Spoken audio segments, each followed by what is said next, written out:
pendant 3 minutes, l'Espagne était éliminée de la Coupe du Monde avec l'Allemagne et le Japon et le Costa Rica se qualifiaient en 8e de finale. Ouf, on a eu chaud. Bonjour à tous et bienvenue dans cette nouvelle vidéo du comptoir catalan. Visca el Barça y visca la Pobla. On se retrouve pour cette nouvelle vidéo analyse sur ce match qui a opposé le Japon face à la sélection espagnole et qui s'est terminé par une défaite pour l'Espagne 2-1. Alors ce match, franchement, je ne m'y attendais pas du tout. Alors certes, oui, les Japonais ont fait un très bon début de Coupe du Monde et depuis quelques temps sont très bons. Donc ce groupe-là, pour moi, c'est un petit peu le groupe de la mort de la Coupe du Monde. Puisque tout simplement, on retrouvait de grosses équipes. Déjà, deux grandes équipes, l'Allemagne et l'Espagne. Et le Japon et le Costa Rica qui, par rapport aux autres, avaient un niveau un petit peu plus élevé. Donc pour moi, c'était déjà le groupe de la mort, donc il fallait faire y attention. Quand on a débuté par le 7-0, ça m'avait rassuré. J'ai dit voilà, on rentre bien dans la compétition, 7-0, on joue bien, même au niveau du jeu, c'était bon. Face à l'Allemagne, un partout. Bon, de toute façon, vous avez vu mes analyses d'après-match. Mais un partout, et voilà, on arrivait à gérer le match. On voyait quelques petites défaillances, un manque d'attaque. Face au Japon, on met le premier but de la part de Morata. Et après, on n'a plus d'action.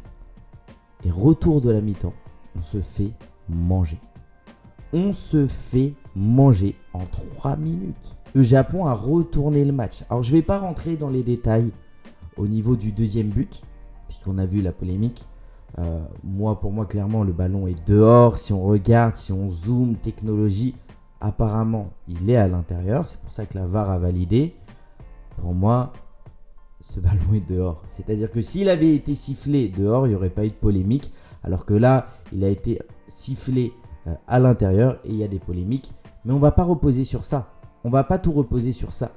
Puisque de toute façon, à partir du moment où tu es censé être une grande équipe et tu cherches des excuses d'une erreur d'arbitrage, puisqu'il n'y en a pas eu beaucoup, il peut y avoir des matchs où tu te retrouves dans une situation où il y a beaucoup d'erreurs d'arbitrage. Et là, bien sûr, ça change tout le match. Mais une seule erreur d'arbitrage, si tu te reposes dessus, c'est que justement ton match n'a pas été bon. Et le match n'a pas été bon de la part de l'Espagne. On se fait retourner au retour de la mi-temps. Voilà, 2-1 pour le Japon, comme ils ont réussi à faire face à l'Allemagne. Et là, on recommence à attaquer. En fait, il faut arrêter cette idée de faire tourner le ballon quand on mène. Il faut continuer à marquer tant qu'on peut marquer, surtout en Coupe du Monde. Là, c'est plus dans les clubs, de toute façon, c'est fini la phase de groupe. Donc, il faut faire attention en 8e de finale. Il n'y a plus de faire tourner la balle. Ça, c'est clair et net. Mais autant avoir de possession et qu'en face, ils arrivent à te retourner le match et au final à obtenir cette victoire et à finir premier du groupe, ils passent devant nous. C'est pas normal. C'est pour ça que j'aimerais m'attarder un tout petit peu sur le style de jeu que nous avons depuis quelques années, que le Barça a aussi depuis quelques années, le jeu espagnol. Peut-être que c'est un style de jeu qui n'est plus à la mode, qui n'est plus à la page. On n'arrive plus à gagner clairement, à dominer comme c'était avant. Quand on avait l'époque de Guardiola, quand on avait l'époque de Del Bosque avec l'Espagne, clairement c'était une domination totale. C'est-à-dire qu'on arrivait sur le terrain, on avait ce sentiment qu'on allait gagner quoi qu'il arrive. Le Barça, c'était clairement ça. Avant chaque match, tu savais qu'il y avait une victoire. L'Espagne, c'est différent puisque c'est la Coupe du Monde, c'est l'Euro. Mais 2008, 2010, 2012, c'était une domination totale espagnole dans le football. Donc franchement, c'est peut-être un style qui n'est plus adapté. C'est le football et c'est ça qui rend le football aussi intéressant. Moi, c'est le style de jeu que j'adore. Mais il faut rajouter d'autres choses. Il faut garder ce jeu de possession sans trop l'avoir, puisque là on est en train de voir que trop avoir ce jeu de possession, au final ça te fait pas gagner des matchs et ça te fait prendre un risque. Au final tu peux te faire retourner le match avec une haute intensité en face et au final tu te retrouves en difficulté et tu perds le match. Mais il faut ajouter de l'explosivité, je pense, comme je l'ai dit dans ma dernière vidéo de la confrontation face à l'Allemagne. Il faut rajouter de l'explosivité pour justement avoir ce style de jeu qui est plus adapté au temps moderne. Puisque si on a ce jeu de possession, on arrive à gérer la balle, on arrive ces petites transitions rapides, que même ça on n'arrive pas alors que c'est censé être notre style de jeu, Si on rajoute à cela une intensité offensive de temps en temps dans un match, pas tout le match, mais de temps en temps dans un match avec une explosivité de la part des ailiers qui arrivent à prendre en 1 contre 1, là ça peut marcher. Ça peut marcher dans le football moderne et je pense que c'est ça que Luis Enrique doit changer avec l'Espagne s'il souhaite gagner la Coupe du Monde. Après, quand on regarde cette défaite, elle n'est pas si mal que ça. Elle n'est pas tombée si mal que ça. Pourquoi ? Parce que tout simplement, on se retrouve dans l'autre partie du tableau.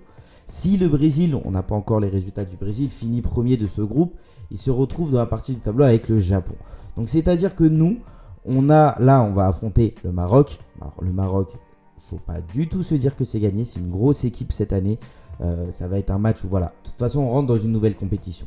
Pour moi, à partir du moment où on rentre en 8e de finale, t'oublies tout ce qui s'est passé en groupe, tout ce qui s'est passé, t'oublies tout et tu démarres une nouvelle compétition où là, il faut gagner 8e, quart, demi, finale.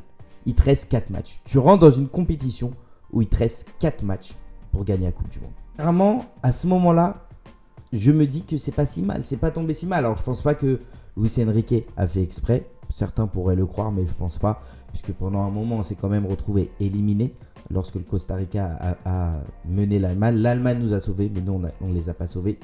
Un petit peu honte de ça, excusez-nous les Allemands. Cette nouvelle compétition va être déterminante et cette partie du tableau, au final, n'est pas si mal pour nous.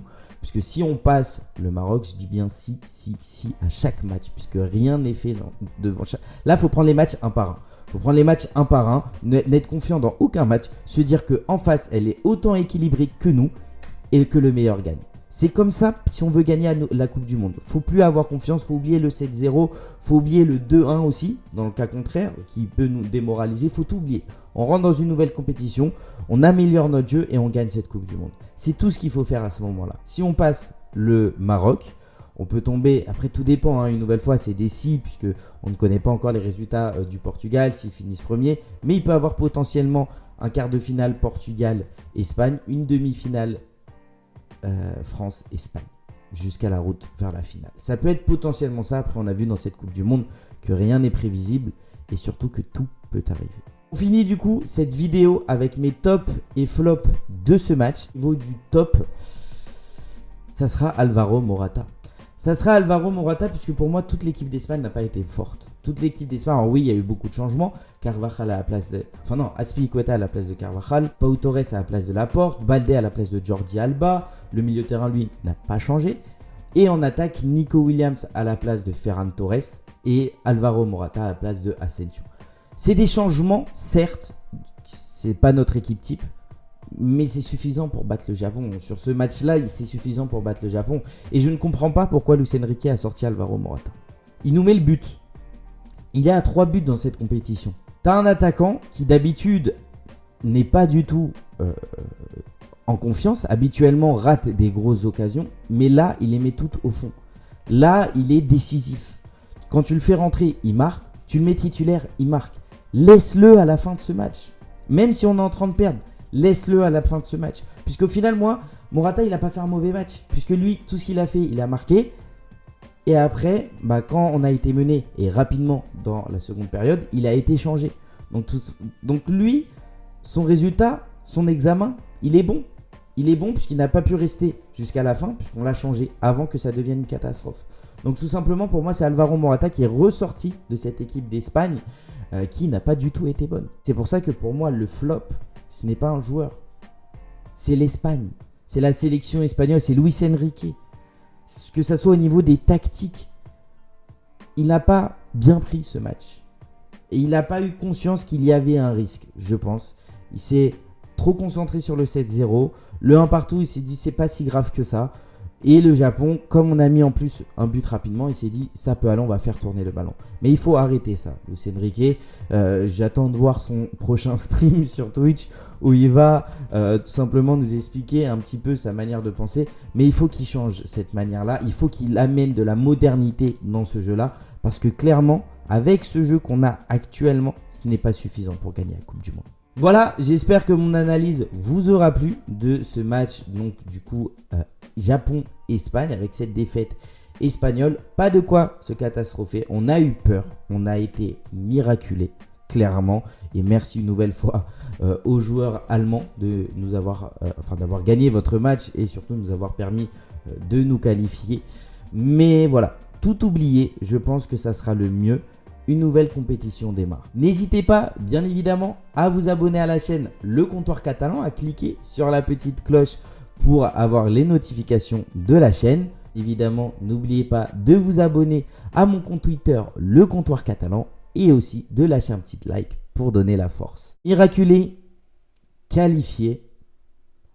La Coupe du Monde n'est plus qu'à 4 matchs. Nouvelle compétition qui démarre. Faut tout donner. Et surtout, n'oubliez pas, Visca Barça et Visca Catalunya y también viva España. Ciao.